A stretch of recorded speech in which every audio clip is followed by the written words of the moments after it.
Okay, so I try to find little topics here or there to talk about on this channel to kind of keep things going when I'm not doing anything fun. As I'm sure you can imagine, my life has been a living hell for about maybe a month now. It seems like something's always gone wrong. Like, I just need a day.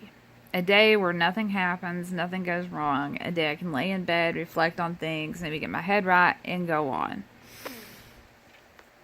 But today, a lot of things have made me angry. I'm very touchy right now. And I would say probably anybody going through what I've recently went through would be touchy. And there's a lot of things that I'm not going to expose here. My close friends know what it is.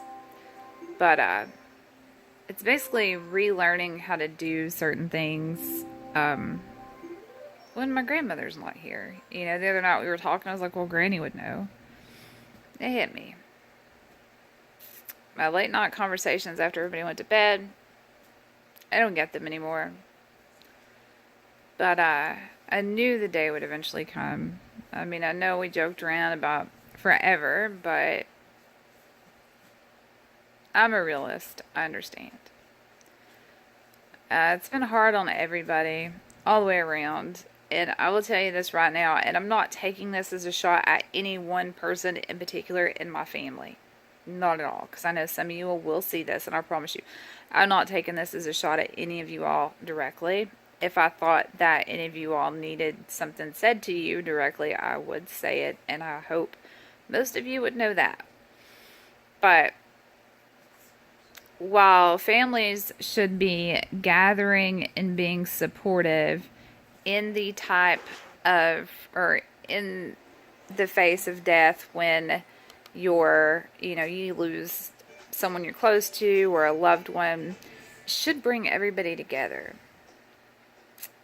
But it seems in certain situations it tears people apart. Now, I hope that it doesn't always stay that way, but if it does, it's sad. And I know that it isn't what Granny would want. We talked a lot. We talked a lot more than people know. And I know what she told me. And I know that Granny was one that was very firm in her beliefs and taking a stand for things. And that is one thing that I always admired about her and wanted to be more like her in. And everybody knows I'm there. I've been there for a long time. But remembering all the good times has been the fun part for me. It just kind of sucks sometimes where I say things without thinking, like, oh, well, Granny would know. Then it hits me. She's not here. I can't ask her anymore. She's not, at least not here in the physical sense. I'm having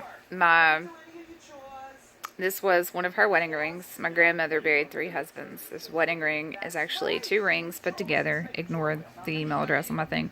And they did an amazing job because it's put together so well to look at it from the top. Some of them you can tell they're 2 rings because they'll actually come apart. This one doesn't. Whoever affixed it together did an amazing job. And I need to get it cleaned and sized so it fits the correct finger, and then I'm going to move this over to the other hand. It's a little bit more flashy than what I would wear, a little more than what I would wear, and I'm sure cleaned up it's going to be gorgeous.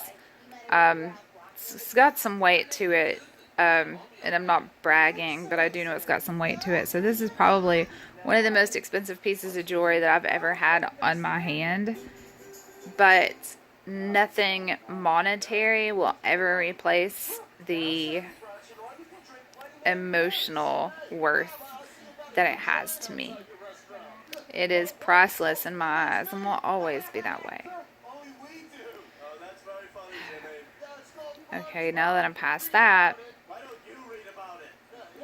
I'm very disappointed in people. All of that happened in Las Vegas was a very, very, very just horrible massacre. And as Americans, we're getting to the point that instead of showing compassion first until we get all the facts. It immediately becomes about propaganda. You're pushing your stance on things. That shouldn't be what it's about. Let the families get through services. Let police do their thing. Let things be looked at. Let the stories come out, and then start your political agenda if you feel you need to. But if you're going to openly discuss guns in particular, please do your research. I'm tired of trying to correct people that don't know what they're talking about just for them to tell me that I'm wrong. I was raised around guns. I have a vast knowledge of guns. I have a very good knowledge about what is right, what is wrong.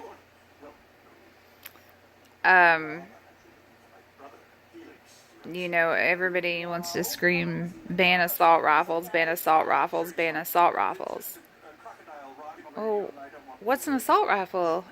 You know, as far as I was always taught, like assault rifles and is an automatic weapon. Well, those have been illegal to private citizens for I couldn't tell you how long. Somebody said that it was illegal and then it wasn't, but I'm pretty fairly sure that it's been illegal for quite some time. We carry semi-automatics.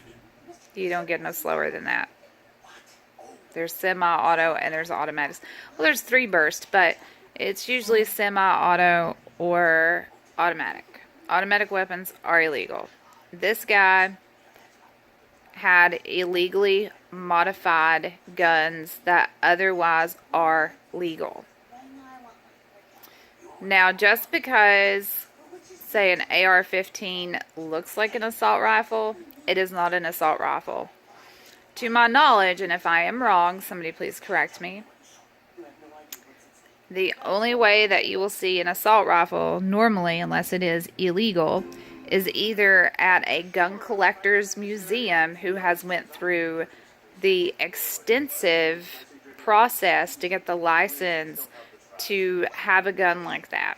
And normally it's only issued to people who's going to be putting it on display. Or maybe using it as a demonstration. Other than that, you're not going to see them with a law-abiding citizen. Okay, high-capacity rounds.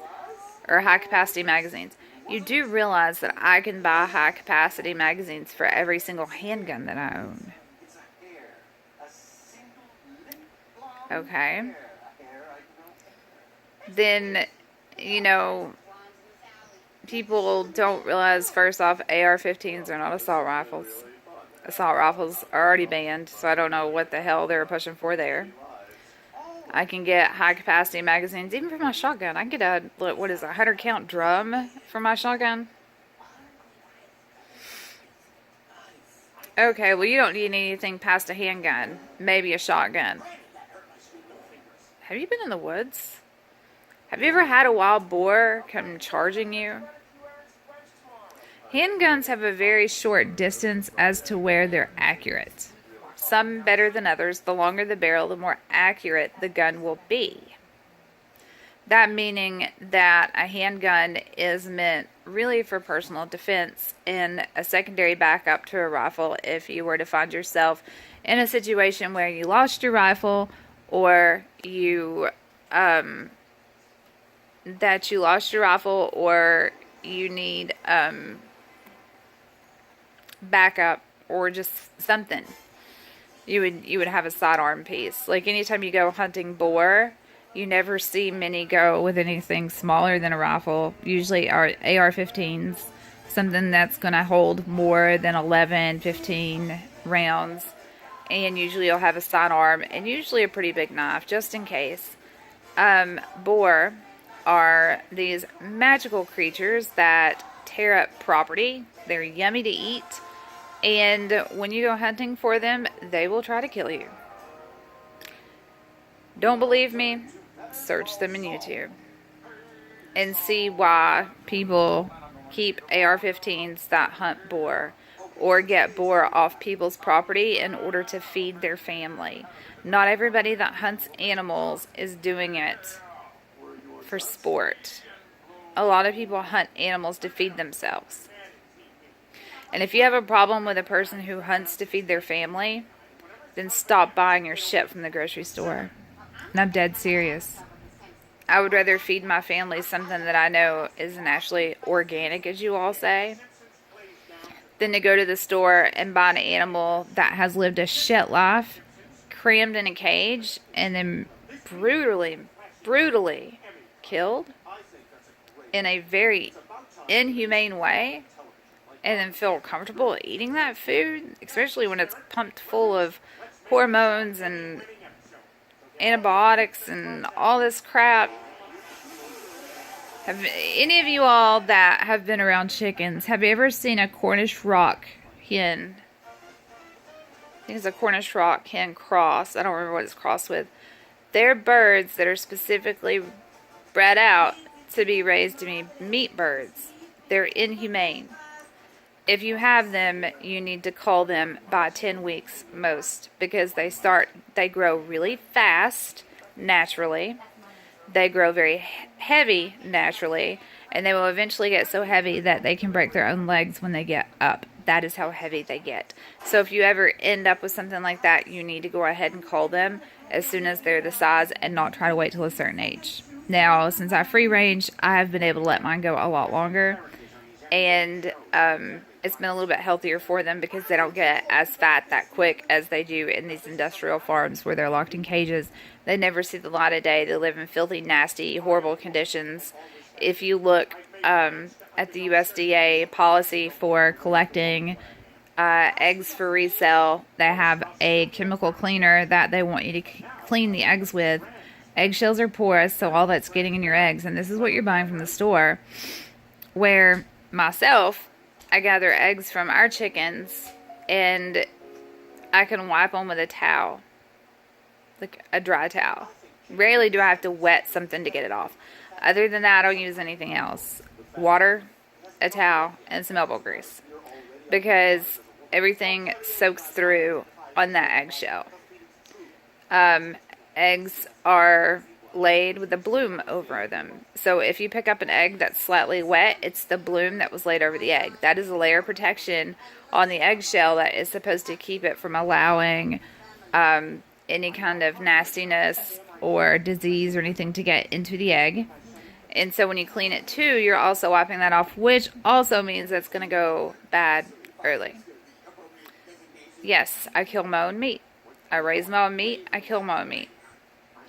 And I see nothing wrong with people wanting to hunt to feed their family. I do see something wrong with sport hunting, but I also get that it is to control our population and to keep us from being overran, and it is part of